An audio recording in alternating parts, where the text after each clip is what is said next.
Hay una cosa primera que hay que decir, que es que respecto a la contabilidad de estos casos es muy difícil realmente opinar, porque esto se ha incrementado en la medida en que la sociedad ha admitido que se hablara de ello, y que los medios de comunicación realmente se han puesto a hablar. Yo estuve unos años, ya hace años, en los 90, como directora del Instituto de la Mujer, y a mí me llegaban ya cada año estadísticas de la policía con alrededor de unos 50 casos de mujeres a las que habían matado sus novios, maridos, etc. Que no es muy diferente de las cifras que tenemos hoy. Lo que pasa es que en aquel momento había un silencio absoluto y ahora, en cambio, esto pues es algo que se divulga y que está bien que se divulgue. Y, por lo tanto, no sabemos si es que realmente está aumentando en una proporción extraordinaria o simplemente que en este momento la manera como se explica hace que nos llegue mucho más. Dicho esto, es un problema gravísimo. Sí, completamente de acuerdo, ¿no? Hay otro dato que se podría añadir, ¿no?, a este, que es que en la década 2010-2020, en esa década, aproximadamente el aumento de agresiones sexuales hacia, en general, digamos, aumenta un 70%, más o menos, ¿no? Y de ese porcentaje, el 80% es hacia menores, niñas, adolescentes, ¿no?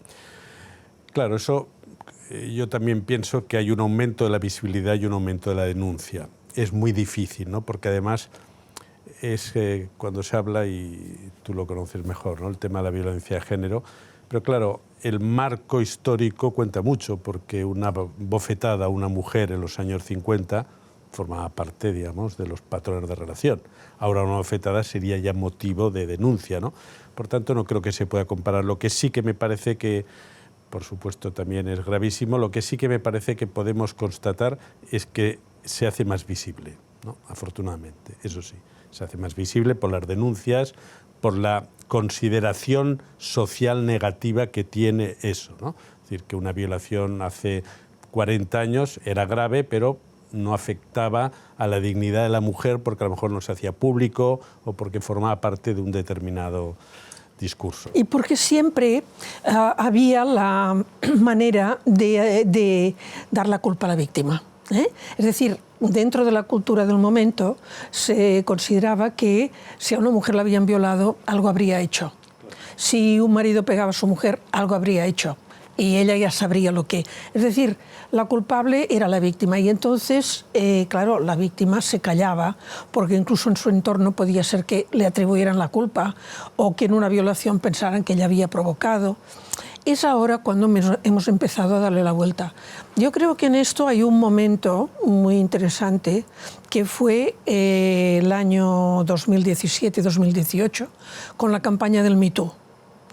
La campaña del Me Too fue que empezó en Estados Unidos, pero después en muy pocos días se extendió al mundo.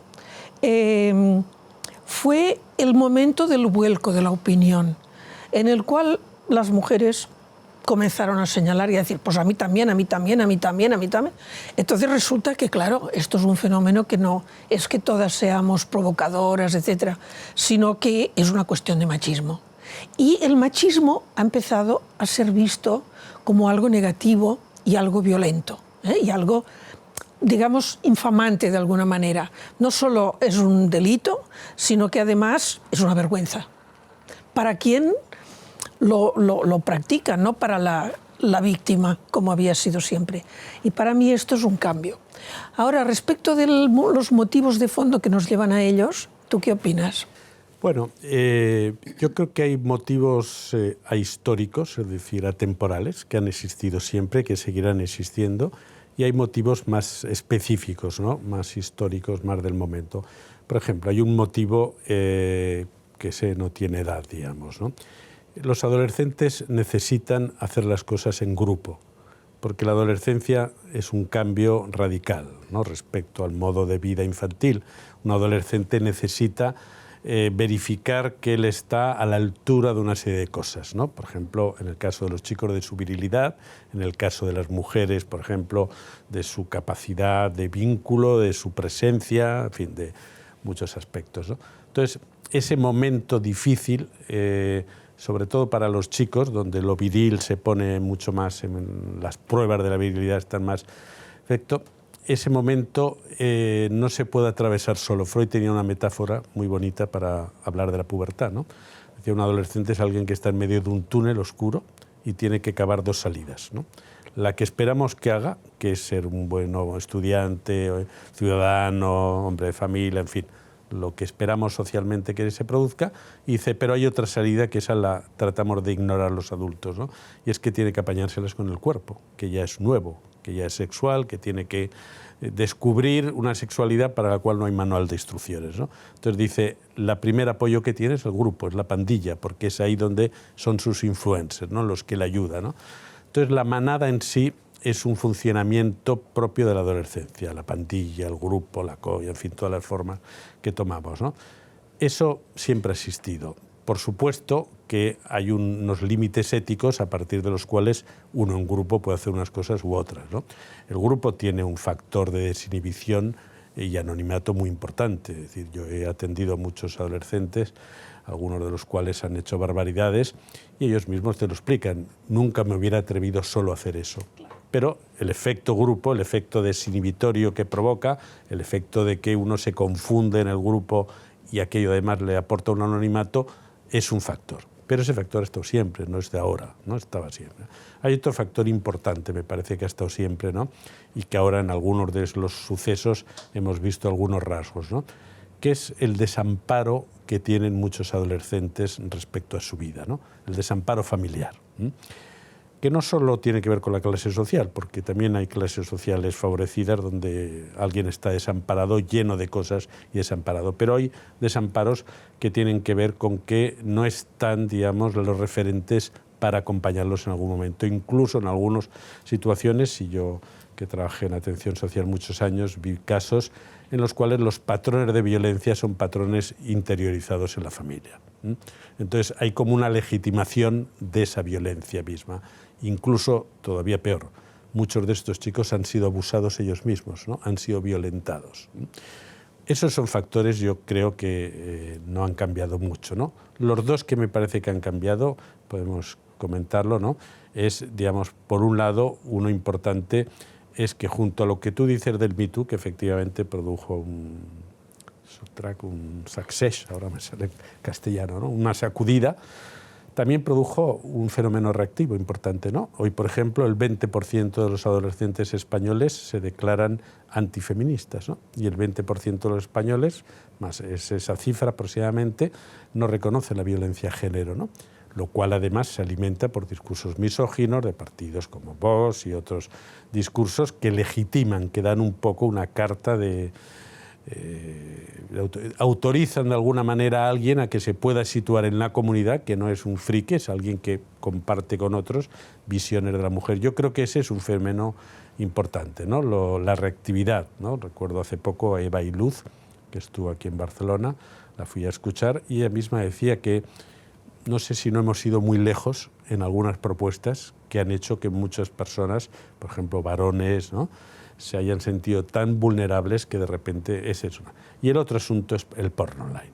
Creo que eso sí que es un fenómeno nuevo, sí, porque eso es una vía de iniciación que tiene unas características que luego podemos hablar, digamos, que no existían hace 40 años. Mira, yo estoy muy de acuerdo con los factores que señalas, pero señalaría otro. Yo me he dedicado a estudiar sobre todo en las escuelas la socialización de niños y niñas. ¿Y qué es lo que vi? Que claro, a los niños se les socializa para la violencia, sin que el profesorado sea consciente de ello, sin que las familias sean conscientes de ello, pero en cuanto lo observas, ahí está. En la etapa, por ejemplo, en que estuve en el Ayuntamiento de Barcelona, grabamos mucho momentos de los deportes escolares, los domingos. Bueno, teníamos toda una serie de imágenes de padres hombres, diciendo ¡mátalo! Claro, si tú estás diciendo a tu hijo mátalo cuando tu hijo tiene 8, 10 años, le estás incitando a la violencia. Nunca hubieran dicho esto en el caso de un deporte o de algún tipo de función de niñas. Nunca le diré, mátala. Al niño sí. Pero la cosa va más lejos, porque empieza en el nacimiento. En el nacimiento, y ahora que ya se sabe si va a ser un niño o una niña, la preparación de los juguetes, de los vestidos, de los colores de la habitación y de la actitud del padre y de la madre, la imaginación que ya tienen, el proyecto de vida que están imaginando, luego será completamente diferente, pero para su hijo o para su hija ya no tiene nada que ver. Por lo tanto, desde el momento que nace, resulta que se tratan de una manera distinta. Al niño se le estimula la agresividad, a la niña se le contiene la agresividad, inconscientemente. Ha habido, por ejemplo, vídeos que han mostrado que hay diferencia en la manera de dar el pecho a la madre según sea un niño o una niña. ¿Por qué? Porque al niño le deja más la iniciativa a la madre. Y si hay que esperar porque el niño está medio dormido, y la madre espera. Tampoco será una ley universal, pero digamos, esto existe de una manera implícita, ¿no? Mientras que la niña es más, oye, que yo ya tengo trabajo, que yo ya me tengo que ir. Por lo tanto, digamos, el mensaje que está recibiendo el niño es un mensaje de qué es el que puede tomar la iniciativa y es un mensaje de qué es el que manda.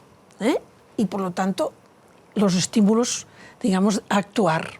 En la niña esto se contiene. Lo he estudiado muchísimo en las escuelas. En las escuelas lo que vimos y lo que seguimos viendo es que, por ejemplo, los patios escolares cambiaron en un cierto momento. El deporte, fantástico el deporte, yo no estoy contra el deporte para nada, pero es que resulta que se eliminaron los jardines de las escuelas y se sustituyeron por pistas de deporte con una portería de fútbol o con los elementos para el baloncesto. Claro, si tú tienes una portería de fútbol, ¿quién sale a jugar? Pues los chicos. Se están perdiendo los juegos de niñas simplemente porque no tienen dónde jugar. Y las niñas están por los rincones mirando. Esto todavía hace pocos días lo he visto en la calle, no era en Barcelona, era en otra ciudad, donde había una explanada grande. Bueno, pues allí habían puesto, no era en el campo, era en un paseo. Habían puesto 2 porterías, los niños jugando, las niñas en unos banquitos mirando. Con lo cual, las niñas aprenden que el espacio no es suyo y los niños aprenden que sí es suyo y que ellos lo pueden ocupar como quieran. Cuando vemos las agresiones, hemos medido las agresiones en las aulas. El máximo número de agresiones es de los niños a los niños. Pero los niños no se quejan. Hay alguno, el desgraciado al que le va a caer inmediatamente la palabra infamante, o peor ahora porque el bullying pues, se produce. Pero los niños, si no, no se quejan, es un juego. Como los niños no están autorizados a tocarse de una manera cariñosa. Como no están autorizados, pues lo que van es a puñetazos, y a patadas, pues es un juego. Le sigue en porcentaje las agresiones de los niños a las niñas. Las niñas sí lo ven como una agresión y se quejan. Y entonces señorita, este niño me ha dado un golpe, este niño me ha tirado el pelo. Y en un cierto momento los niños introducen las agresiones de cierto tipo sexual. Siempre me acuerdo de algo que me contó una maestra. Un niño de 9 años, al salir de la escuela, pues iba y procuraba bajar las bragas a las niñas. Y entonces llamaron a la madre, porque el padre no va nunca a estas cosas, muy pocos. ¿Qué dijo la madre? ¡Qué bien! Es que no es marica. Si tú partes de este esquema, bueno, la violación, la imposición sobre la chica, todo esto es lo normal. El chico, para afirmarse, como tú contabas, en la adolescencia, que tiene que demostrar que es un hombre, pues efectivamente, ¿cuál es la manera más fuerte de hacerlo? Demostrando que puede mandar sobre las mujeres, que puede violarlas, que lo puede hacer en grupo y que no pasa nada. y que ellas son las débiles, porque una de las cosas más importantes para la masculinidad es diferenciarse de la feminidad. Esta es de las más importantes. En sí, la masculinidad, ¿qué es? Bueno, aparte de esto, que eres muy valiente, que eres muy fuerte, que podrás con todo, que tienes que imponerte, pero no tiene una sustancia muy definida, digamos, porque claro, por ejemplo, para la niña, el modelo de la madre cuidadora existe desde que es muy pequeña. Para el niño, ahora no. Antes en el campo sí, porque veían al padre cómo iba pues, al campo y el niño empezaba ya a ver cómo trabajar. Ahora no, porque no ven a los padres cómo trabajan. Por lo tanto, ¿qué es la masculinidad? Hoy básicamente la masculinidad, tal como la transmitimos a los niños, es la capacidad de imposición, de agresividad, de violencia y de ganar. Entonces yo creo que aquí es donde hay un problema muy grande, porque además hay otra cosa que posiblemente tú habrás observado también. Los niños pagan un precio altísimo por esta socialización. Es decir, yo digo muchas veces, la masculinidad, tal como la entendemos ahora, mata. Mata mujeres, está clarísimo, pero mata más a los hombres. Lo que pasa es que en el caso de los hombres esto no se dice, pero ahí están las cifras. Y cuando me he ido a analizar las cifras, pues resulta que a los 20 años, por cada mujer que muere de esa edad en España, pero es muy general, mueren 3 hombres. Y no mueren de enfermedad, casi ninguno.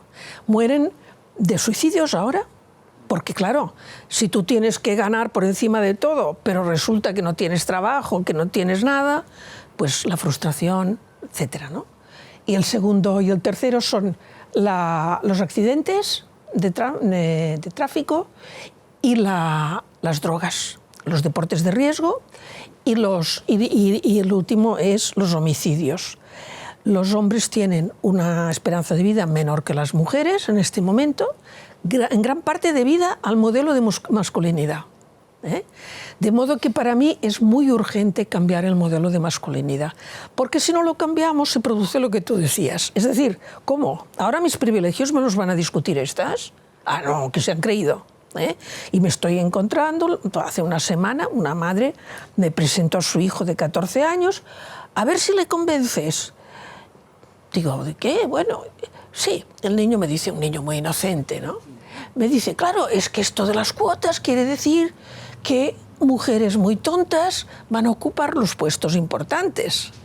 Bueno, esto es lo que circula, digamos, claro, en estos las ámbitos. Conductas, como muy bien explicas, ¿no? Digamos, los patrones generales, ¿no?, que definen los roles, no necesariamente, como tú bien señalas, benefician a los menores, ¿no?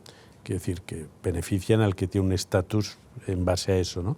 Pero es verdad que los menores tienen su precio, ¿no? En ese sentido, como tú muy bien, las conductas de riesgo, ¿no?, los trastornos de conducta, ¿no?, por cada suicidio femenino hace 20 tentativas, ¿no? Y en cambio los chicos es 1 de cada 2. Es decir, que ahí hay una diferencia notable, ¿no?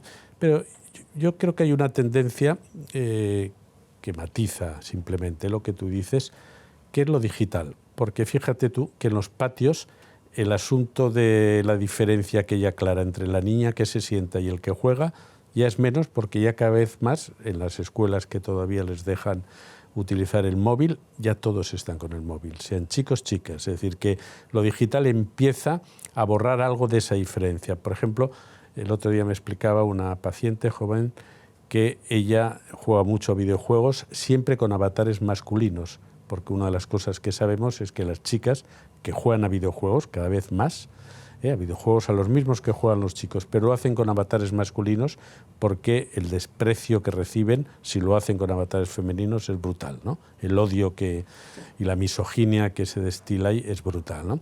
Es decir, que lo digital va introduciendo en ese sentido, pero al mismo tiempo también reproduce muchas cosas, ¿no? Por ejemplo, el porno online, ¿no? El tipo de porno online, ¿por qué tiene relación con las agresiones? Bueno, primero porque la ONU ya en 2015 nos dio una cifra que nos dejó un poco preocupados, ¿no? Que el sector de edad que más porno consume del mundo en 2015 eran chicos de 12 a 17 años, ¿no? supuestamente debían ser maduros, no, eran jovencitos, ¿no? Y en España el 70% de los adolescentes lo consume, y yo he hecho algunas investigaciones sobre eso, y 3-4 veces por semana, es decir, que es una manera de consumo regular. Pero además el problema es el tipo de porno que es, ¿no? Es un porno sádico, el porno, le llaman el porno de la AAA, ¿no? Porque es accesible, simplemente tienes que darle al clic y ya por Hub te ofrece todo. Es asequible, no cuesta un duro, es gratis y además es anónimo, ¿no? Con lo cual es un porno sádico muy violento, donde la cosificación de la mujer es brutal, ¿no? Y es un porno que está produciendo ya síntomas, ¿no? Por ejemplo, en Norteamérica hay más casos que aquí, pero por ejemplo en Norteamérica hay disfunciones eréctiles en adolescentes, ¿no? Aquí también hay, ¿eh? Aquí también hay, sí. Aquí también empieza a haber, menos, pero desgarros anales, por ejemplo, en chicas, ¿no?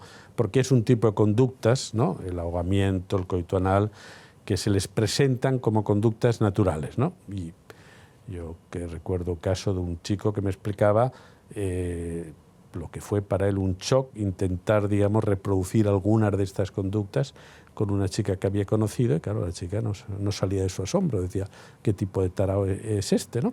Simplemente él estaba viendo un porno donde eso parecía que era lo habitual, ¿no?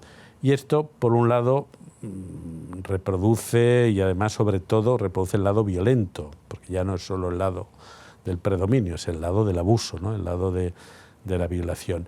Yo creo que esto sí que es un factor importante en el tema de estas manadas, porque es la referencia de iniciación sexual para muchos chicos, ya digo, en la adolescencia es alrededor de un 70%, ¿no? Y porque además ha introducido otro elemento que es la monetización, ¿no? Hay una web, OnlyFans, por ejemplo, y hay otras, pero esta es la más conocida, donde los héroes, un tal Jordi NP, ¿no? Que se llama El Niño Polla, y una chica que se llama Perre Vega, que son los héroes españoles de OnlyFans.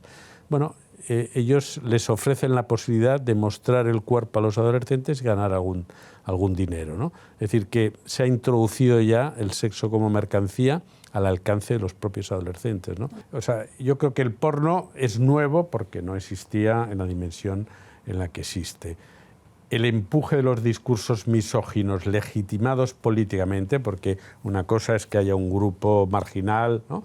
Pero cuando un grupo va a gobernar en España, en muchos lugares, ¿no? Y defiende públicamente que eso de violencia de género es una tontería, que eso no existe, eso hace que en el Colegio Aguja de Madrid se pueda hacer una performance y que eso parezca lo más normal. O sea, hay una legitimación social. Eso no existía hace 40 años, ¿no? De esa manera. Digamos, existía legitimado legalmente por la consideración de la mujer, pero no la obscenidad y el cinismo con el cual ahora un personaje como nada menos que el presidente de los Estados Unidos declaró que a las chicas, a las mujeres, había que cogerlas de los genitales, ¿no? Es decir, que eso es un elemento muy importante. El desamparo familiar es otro elemento muy importante, ¿no? Porque el desamparo familiar quiere decir que en un momento en el cual tú estás confuso, desorientado y necesitas alguna referencia en términos de valores, términos de esto, eso no funciona, ¿no? No funciona porque hoy mismo publicáis en La Vanguardia un texto sobre la dificultad que tienen las familias para conversar por las pantallas, ¿no? Eso está, digamos, más que estudiado, ¿no? El efecto que produce eso, ¿no? La falta, digamos, de las conversaciones que pueden permitir introducir el testimonio de una normatividad. Las propias familias no saben muy bien qué normas. Es decir, aquí hay que entender algo. Hemos querido tener más libertad, especialmente en un país donde tuvimos muchos años de escasísima libertad y en el terreno sexual prácticamente nada, sobre todo para las mujeres.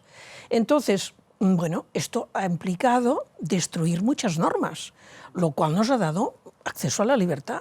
Pero claro, al mismo tiempo no se ha sustituido por otro tipo de principios. En el caso, por ejemplo, de la pornografía, yo creo que hemos pagado muy caro, y hay que decirlo claramente, el que la Iglesia se ha opuesto sistemáticamente a la educación afectivo-sexual en las escuelas. Y esto os lo puedo decir porque en un cierto momento estuve pues, digamos, en esta batalla y conseguimos introducir toda una serie de cosas, cambió la legislatura, entró el PP y aquello se acabó. Y después ha seguido igual. Sistemáticamente la Iglesia se ha opuesto a que hubiera una educación afectivo-sexual. Es decir, no solo explicar pues, que los óvulos y los espermatozoides, sino mucho más allá, ¿no? Bueno, pues naturalmente los adolescentes y las adolescentes, e incluso antes, se han ido a ver dónde aprendían. Pues cuando era pequeña íbamos al diccionario porque no teníamos otra cosa, ¿no? Bueno, hoy tienen mucho más, pero claro, esto en lugar de informar lo que ha hecho es deformar, ¿eh? Entonces yo creo que es urgentísimo que se le ponga coto a esto. Es decir, estamos en un momento en que la idea de libertad está siendo en algunos casos negativa, porque la libertad es yo tengo derecho a lo que me apetezca y si alguien queda perjudicado no es mi problema, ¿eh? Y entonces yo creo que como civilización tenemos que revisar este tema, porque de lo contrario volvemos a una etapa de todos contra todos, de que gane el más fuerte, ¿no? Que es un retroceso tremendo respecto a lo que la humanidad ha ido elaborando como formas de convivencia. Sí, yo creo que pensando ya en respuestas, ¿no? Qué cosas, digamos, se pueden plantear, ¿no? Desde luego, una es la que tú dices, la educación sexoafectiva, sabiendo, como sabemos todos, que la sexualidad es una experiencia, no es una materia. Digamos, no te la pueden explicar, es algo que tú tienes que atravesar con todas las vacilaciones, las dudas, las contradicciones, pero que efectivamente pero hay muchas cosas que hay son muchas experiencias, cosas que son pero compartidas. para las que te han dado instrumentos, Sí, para las que te han dado medios de abordarlas. Eso, esa es una respuesta, ¿no? Yo creo que hay otra respuesta también que tiene que ver con los quehaceres colectivos, ¿no? Una de las cosas que vemos, por ejemplo, cuando nos enfrentamos a situaciones de racismo o de misoginia, una de las cosas que vemos es la dificultad que tiene el racista o el misógino para alojar lo extranjero que tiene el otro, ¿no? Lo extranjero que puede resultar una mujer para un hombre, lo extranjero que puede resultar un inmigrante, ¿no? Entonces, la forma de tratar eso, de alojar lo extranjero, creo que no sirve tanto los sermones, que esos son más para la Iglesia, digamos, sino que tiene que ver compartir cosas, ¿no? Quehaceres colectivos. Hay, por ejemplo, tú conocerás también en el mundo de educación muchas estrategias de aprendizaje-servicio, ¿no? Yo tuve oportunidad de poner en prácticas algunas, ¿no? Con grupos de adolescentes, ¿no? Por ejemplo, invitar a unos adolescentes con una historia de exclusión social muy importante, a que acudieran a una guardería para auxiliar a los monitores en el momento justo de más trabajo, ¿no? Estos chicos de repente aprendían cosas básicas, ¿no? Del cuidado de los otros y al mismo tiempo hacían un servicio, ¿no? Otro grupo, por ejemplo, de chicos que ayudaban a una ONG de colaboración con el Sáhara a ordenar todo el archivo y toda la cosa porque ellos eran buenos informáticos, ¿no?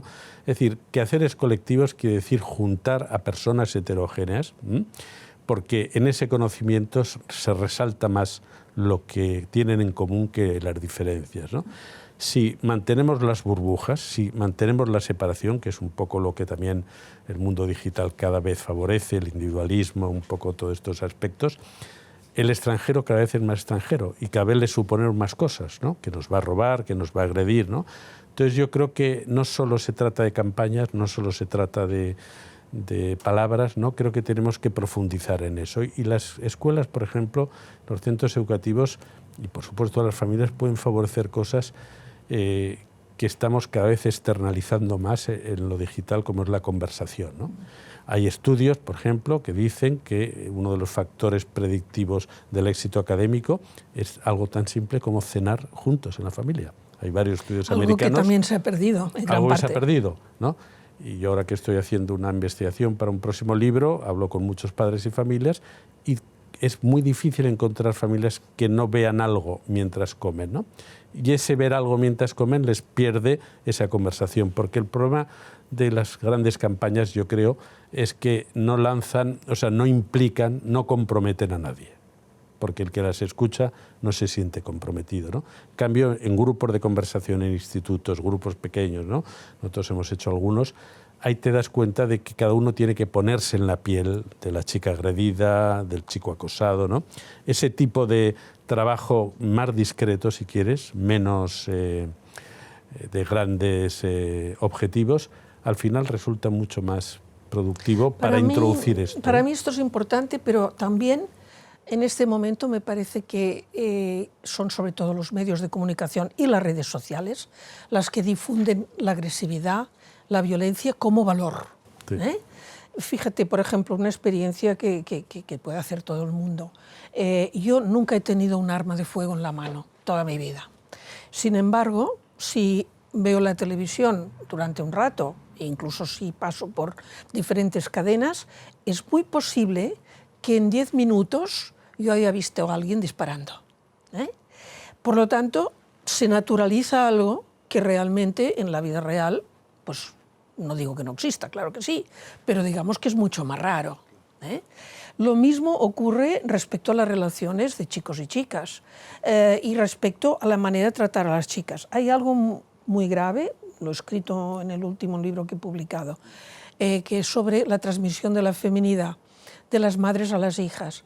Muchas cosas las madres han dejado de transmitirlas porque el mensaje ahora, el ejemplo es que la madre trabaja, por lo tanto la hija también tendrá que trabajar fuera de casa, prepararse para esto, pero en cambio los medios de comunicación ponen un énfasis extraordinario en el aspecto físico de las chicas y en el capital sexual, porque la sexualidad se ha convertido para las chicas y para algunos chicos, parece también, en un capital. Entonces este capital bien trabajado y bien invertido te puede dar rendimientos económicos importantes. Y aquí tenemos los influencers o tantas otras formas actuales. Entonces, digamos, aunque digamos lo contrario, la violencia es valorada. Es vista como que viene el fuerte. La prueba la tenemos, bueno, que alguien como Trump en este momento, en la situación que está hoy, digamos, y que sin embargo tenga muchas probabilidades de volver a ser el presidente de los Estados Unidos, o leyendo hoy mismo, por ejemplo, pues, cosas sobre la muerte de Berlusconi, que para mí era un tipo repugnante. Lo habrían votado, pero digamos toda su historia sexual de corrupción de menores, de fiestas, es algo repugnante. Y sin embargo se demuestra que en Italia pues esto atrajo a mucha gente, la suficiente como para que le votaran. Esto y más cosas. Pero no era obstáculo como para que votaran a un señor que presume de unas cosas que son absolutamente repugnantes respecto de las mujeres. Entonces los medios tienen que cambiar la estrategia de qué es lo que muestran y qué es lo que valoran. Y demostrar, digo, en parte lo del Me Too fue esto, porque que de pronto un señor tan importante como Plácido Domingo, por ejemplo, o tantos otros, intocables, porque muchas mujeres dijeron, pues este señor es un acosador, perdiera su puesto, caramba, está muy bien. Esto es lo que dio el vuelco y que demostró que este tipo de comportamientos no son aceptables y son denigrantes para la persona que los ejerce. Y esto es lo que tenemos que demostrar, porque si resulta que a los chicos jóvenes les decimos que la manera de que tengan éxito pues es eso, ¿no? Violar, imponerse, o estas horribles canciones, ¿no? que bailan, y que bailan chicos y chicas, el reggaetón que dice unas cosas, no sé si has visto algunos de estas letras, que dices, o no escuchan o no entiendo que las chicas acepten, digamos, divertirse con eso, ¿no? Es decir, tenemos que cambiar la cultura. Yo estoy convencida que los chicos, en general los niños, no nacen violentos. Habrá algunos con tendencias más violentas y otros con menos, como las niñas. Pero en las niñas la violencia es reprimida desde que nacen. En los chicos es impulsada. Al niño le impedimos desde que nace la empatía. Cuando se dice, por ejemplo, y se ha dicho y se sigue diciendo a los niños de 4 años, tú no llores, tú eres un hombre, tú no puedes llorar, porque el niño simplemente pues, ha visto otro que se ha caído, o ha visto un animalito que cojea, o ha visto lo que sea que le ha dado, ¿no?, tristeza y ternura, al niño esto se lo cortamos totalmente. O el niño, por ejemplo, que juega con una muñeca. El niño que juega con una muñeca, los demás van y se ríen, porque tú eres una niña. Entonces, el niño que jugar con una muñeca va mucho más allá del juego, va en qué es lo que desarrollas respecto a otra persona, el cuidado. Es el cuidado, que es el aprendizaje de las mujeres. Pero a los hombres no solo es que no se les incita al cuidado, es que se les impide sus tendencias al cuidado, que las tienen igual. Y la prueba es que lo que estamos viendo ahora con padres jóvenes que van tan contentos con su niño puesto en la espalda o en el pecho y que lo cuidan. Pero claro, a muchísimas generaciones esto se les impidió totalmente, ¿eh? Y yo creo que este es justamente el rasgo más duro para los hombres, que hace que luego sea muy difícil para ellos mismos entender sus propias emociones, las que no son guerreras. Evidentemente las emociones combativas pues las dominan, pero las emociones de ternura o de tristeza porque esto no se produce, todo esto, los hombres no saben en general ni hablar de ello. Bueno, tú lo sabrás más que yo porque los habrás oído y le habrás visto los conflictos. Hay una película de Sesgay muy bonita, ¿no? Una pistola en cada mano. Ah, no, ¿No se la conoces? Sí, no. Está muy bien porque se trata de dos hombres amigos de toda la vida y nunca han hablado de la impotencia de uno ni de... En fin, Claro. Yo creo que lo que dice Javier, en la época de los populismos en la que vivimos hay un riesgo, ¿no? Y es que todo el mundo quiere una explicación fácil y sencilla para todo, ¿no? Y me parece que eso es lo que hay que rehuir, ¿no? El porno no explica las violaciones, es un elemento más, Es ¿no? un elemento más. Porque es multicausal. Es multicausal. Y, digamos, la razón por la que un chico, vamos a suponer, del barrio de San Roque, hace un acto de estos, ¿no? Es un conjunto de cosas. La primera, seguramente, porque la violencia que uno ejerce sobre el otro, primero la sufre interna, ¿no? Es decir, los casos, miles casos de todo tipo de violencia que encontramos en adolescentes son violencias internas, es decir, uno está violentado interno. En el caso del acoso escolar, por ejemplo, que hicimos una investigación sobre eso, ahí lo veíamos como muchos de los acosadores habían sido acosados antes, ¿no?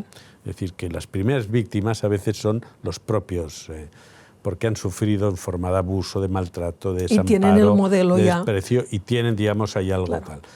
A eso se le van sumando cosas. Por ejemplo, se le suma escenas de violencia que pueden ver en el porno y que además a veces las pueden ver incluso, yo me he encontrado casos de familias en las cuales los niños y los padres veían juntos este tipo de, no abusos, pero escenas de porno, es decir, compartían cosas que para la edad de los niños no era adecuada. Los adultos podían ver lo que quisieran, ¿no? Pero para ellos no eran adecuadas, ¿no?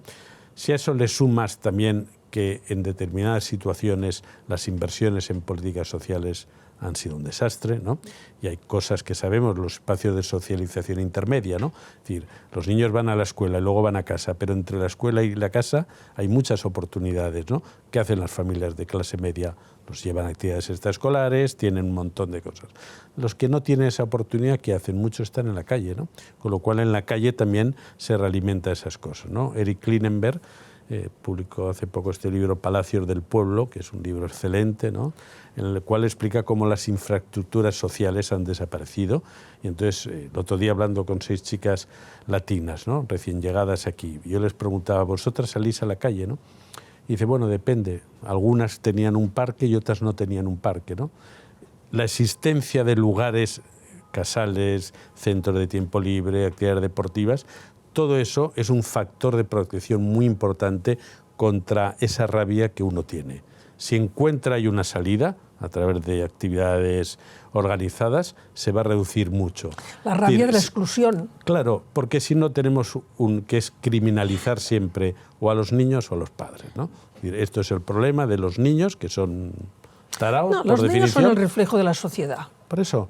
Es decir, que cada uno de estos niños es responsable de consentir a la violación, eso es evidente, y tiene que responder de eso, ¿no? Pero hay una capa de factores también que lo han llevado allá, ¿no? Que tienen que ver con el desamparo, tienen que ver con los accesos a la sexualidad, con la ausencia de otras actividades, ¿no? Porque cuando se les ofrecen estas actividades, yo que trabajo en el Carmel muchos años con adolescentes, les encantan. Ellos son los primeros que las quieren. Ahora, si tú no les das esas actividades, ¿qué les queda? Yo estoy convencida que lo penal no soluciona los problemas, que tiene que existir porque efectivamente, pues, si se han cometido una serie de delitos, hay que castigarlos y hay que demostrar que esto no es posible, de acuerdo. Pero el énfasis no hay que ponerlo en lo penal. Lo mismo que ha sucedido, por ejemplo, con la ley del sí es sí. Bueno, pues si un año más, si un año menos. Oiga, si usted no educa de otra manera a las personas, no es por un año más que van a dejar de matar o de violar o de lo que sea, ¿no? Lo importante es que tengan otra visión del mundo. Y otra visión del mundo que se construye, pues como tú decías, dándoles oportunidades, aceptándolos en la sociedad y dándoles un sistema de valores que no ponga en la cúspide la afirmación personal, el poder con todo, el mandar, sino al revés. Por ejemplo, claro, tenemos muy pocos ejemplos de énfasis en la solidaridad, en la empatía, ¿no? Es un poco como que, bueno, esto es una cosa un poco floja, un poco tonta, las mamás, claro, pero esto es muy de mujeres, cuando en realidad vivimos gracias a esto. Vivimos gracias a la capacidad de actuar en conjunto, de cuidarnos los unos a los otros, porque si no, no viviríamos simplemente. Entonces, para mí el énfasis no debe estar en aumentar las penas o en rebajar, sino justamente en rebajar los años, digamos, en que se puede castigar, sino en educar de otra manera. Y lamentablemente encuentro poquísimas voces en este sentido. Sí, es la solución más fácil, rebajar la pena. Pero pensemos ahora del lado del niño, ¿no? Porque finalmente un niño de 13 años es un niño. Sí. Aunque haya hecho una barbaridad, sigue siendo un niño, ¿no? Y tenemos que esperar que pueda rectificar eso, ¿no? Nosotros hicimos un libro sobre el bullying, le traemos una falsa salida temporal, porque es una falsa salida. Acosar al otro es una manera de quedarte tú, digamos, a salvo, ¿no? ¿Cómo se protege a los niños en Cataluña, por ejemplo, y en todo el Estado español, en centros de internamiento, ¿no? ¿Cómo se protege en otros países, por ejemplo, con muchas más familias de acogida, ¿no? Es decir, con lugares mucho más pequeños en los cuales uno se puede sentir más acogido? Si tú vas a un centro de internamiento, yo he supervisado muchos años centros de internamiento, hay miles, están totalmente llenos de chicos que van entrando, van saliendo, los educadores muchas veces están desbordados porque son centros de protección, por tanto no están cerrados, entonces la chica que sale y tiene relaciones sexuales y después vuelve, ellos no pueden estar vigilándola en la calle, lo que está haciendo, los que se fugan. Quizá tendríamos que replantearnos cuál es el sistema de protección, porque estos niños lo primero que necesitan es protección. Y eso a lo mejor nos obligaría a pensar en medidas efectivas de protección, porque poner un centro y que se vaya y que desaparezca y que no se pueda hacer nada no es una protección, eso es un desamparo, ¿no? Tendríamos que plantear la protección.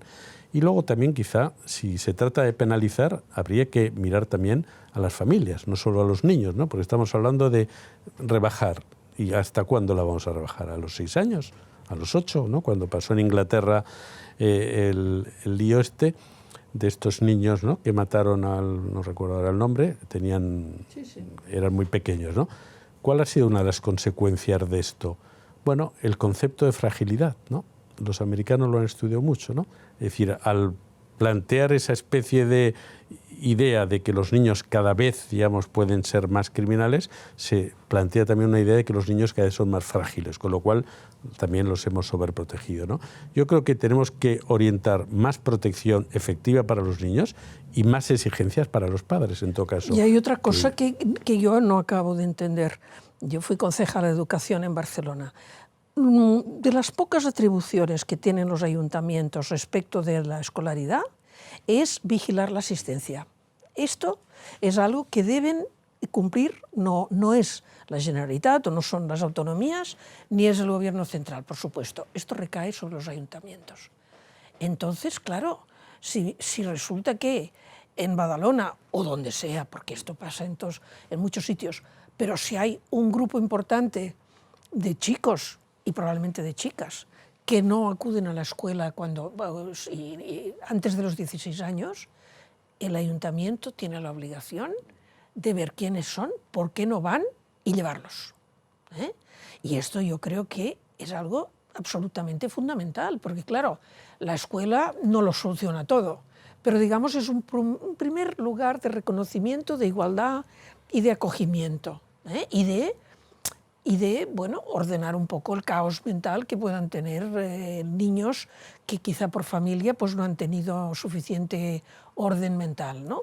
Ahora, tampoco debemos pensar que los casos de estos son exclusivamente en familias de clase baja, porque hay muchos casos que son familias de clase media, son familias de clase alta, y no hay tantos, porque, entre otras cosas, porque hay menos familias de clase media y de clase alta que de clase baja. Esto lo estudié hace tiempo, y en Cataluña, por ejemplo, 60% es clase baja, de modo que numéricamente tiene que ser más.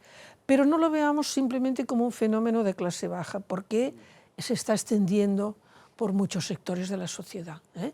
Y en parte también por lo que tú decías antes, porque hay una reacción contra el feminismo.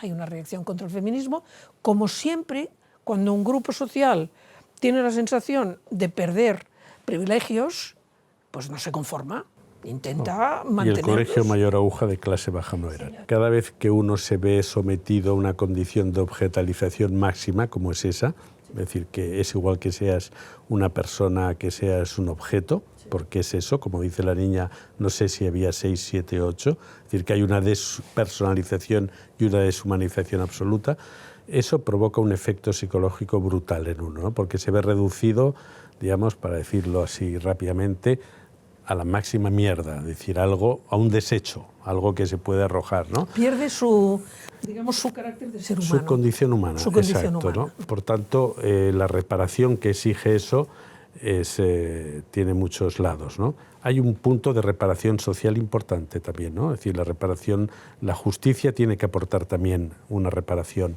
respecto a eso, ¿no? Pero la reparación más importante es el trabajo que hay que hacer con estas muchachas, ¿no? Para que recuperen algo de esa dignidad, porque la paradoja que encontramos es que muchas veces el sentimiento de culpa lo tienen ellas, ¿no? ¿Por qué no me fui antes a casa? ¿Por qué me bebí la última cerveza? ¿Por qué hice caso de ese chico cuando la amiga ya me dijo que no era de fiar? Este es el problema, es decir, que estas chicas no solo han sufrido un abuso físico, sino que además muchas veces tienen un sentimiento de culpa de que no hicieron, y porque además muchos discursos también les obligan, digamos, a tener una especie de hipervigilancia, exacto, ¿no? Exacto. En la socialización de las mujeres va implícito el tú tienes la culpa de todo. Siempre tú tendrás la culpa. ¿Por qué? Porque la socialización de la mujer es tú debes entregarte a los demás. Entonces, si algo va mal, es porque tú has fallado, ¿eh? Y entonces, pues, tienes que entregarte a los demás y tienes que tener mucho cuidado, por lo que antes os decía, en el momento en que la niña ve que no puede pasar por el patio porque le van a dar un golpe de balón, ella aprende que hay que ir con cuidado en el ámbito en el espacio, porque el espacio no es suyo, ¿eh? Por lo tanto, si ella se atrevió en el espacio, es culpa suya por no haber sabido lo que pasaba ahí, ¿no? Entonces, digamos, la socialización de la mujer, hay una carga tremenda de culpabilidad que hace que, si pasa algo negativo, pues seguro que lo he hecho mal. Cosa que no está en la socialización masculina. En la socialización masculina, lo que está es tú debes pasar por encima, tú debes triunfar. Si resulta que tú no consigues hacerlo, entonces sí, que te hundes porque has fallado, pero no tienes la culpa a priori, ¿eh? Porque una manera también interesante, ¿no?, para trabajar esto con estas chicas es trabajar con las familias también, claro, ¿no? Incluir también a la familia. Hay que evitar la sensación de que ellas han tenido la culpa, claro, de eso que han producido, claro, ¿no? Claro. Entonces hay que incluir un poco al grupo familiar también. Pero la tendencia es que ella tenga la culpa, por lo que te digo, porque toda la socialización anterior ya iba en este sentido. Ahora quizá un poquito menos, pero sigue existiendo. Entonces, claro, eliminar la culpa de esta chica es algo importantísimo, es largo, y muy difícil. Es un trabajo largo. Y sí, todo lo que decimos de empoderar, ¿eh? Lo que pasa que, esta dichosa palabra que no pudimos evitar, pero que en fin, que es lo que en cierta manera en este momento, pues, que las chicas se sientan con fuerzas, se sientan que pueden, se sientan que, por lo menos en grupo, pues somos capaces de parar a un violador o de parar a una... Yo sola no podré, pero si todas nos ponemos, pues habrá una ley para que lo castiguen o ese tipo de cosas.